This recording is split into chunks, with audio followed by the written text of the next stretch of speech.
مختلف قسم کے. دیکھیں میں آپ کو ایک بات بتاتا ہوں. اللہ نے انسان کو اشرف المخلوقات بنایا.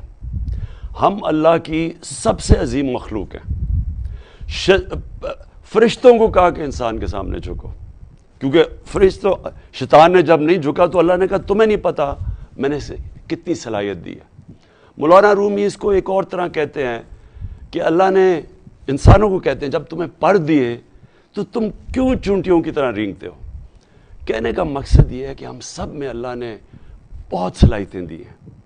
ہمارے میں مسئلہ کیا آ جاتا ہے کہ ہم زمینی خداؤں کو، ہم بت پرستی لگ جاتے ہیں راستے میں. ہم خوف کا بت پوجا کرنا شروع کر دیتے ہیں کہ مجھے کوئی ذلیل کر دے گا، میں فیل ہو جاؤں گا، مجھے کوئی مار دے گا، مجھے میری رزق، میری نوکری چلی جائے گی.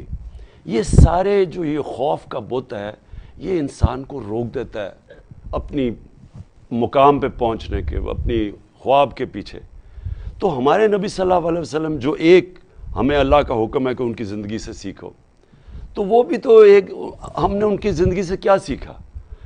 وہ انسان جو صادق اور امین تھا 40 سال، وہ صرف 10 سال، جب 40 سال کے بعد ان کو نبوت ملی، 10 سال صرف 40 لوگ مسلمان ہوئے تھے. ہر قسم کی مشکل ان کو اٹھانی پڑی. تو اللہ نے ہمیں ان کی زندگی سے کیا سکھایا کہ انسان کے ہاتھ میں صرف انہوں نے نیت اور کوشش دی ہے.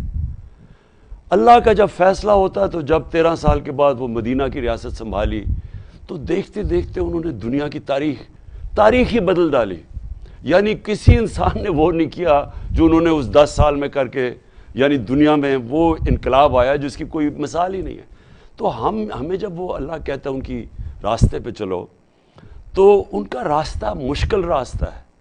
لیکن جن لوگوں کے پاس یہ قوت ہوتی ہے اپنے خوف کو قابو پانے کے اور اللہ میں ایمان رکھ کے اور لا الہ الا اللہ میں ماننے کی، کوئی نہیں ہے خدا اللہ کے سوا، وہی لوگ بڑے کام کرتے ہیں. تو اس